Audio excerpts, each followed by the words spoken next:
Hey guys, Texas Garden Guy here, and this morning we're going to go ahead and be transplanting some hibiscuses we picked up the other day. This one is called Space Oddity. We actually lost one of these to mealybugs a couple years ago that I had had for like 5 years. It was huge and beautiful, put out these really exotic blooms. I'm not going to go crazy with them. I'm going to put them into 3-gallon pots. I also picked up some dirty dirt from Plants for All Seasons. I got these from Sherry. We're going to try this stuff out, see what we think.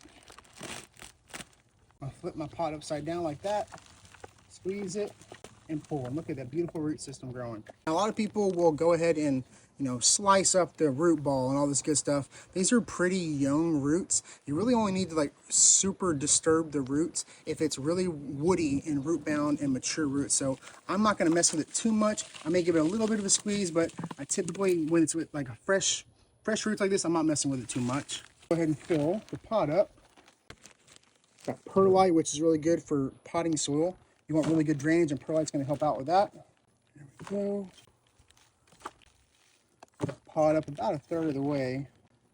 And what I'm going to do now is test fit it and see.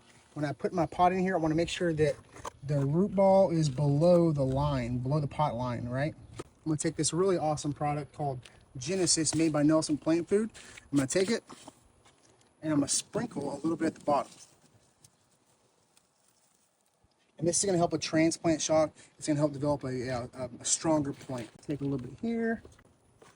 I'm going to fill this up about halfway up the transplant.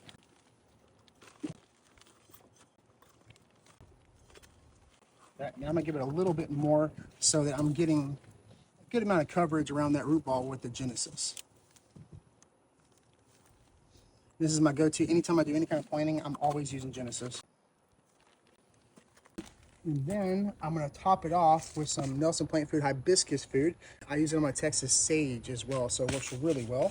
Kind of give it a little bit, sprinkle it around.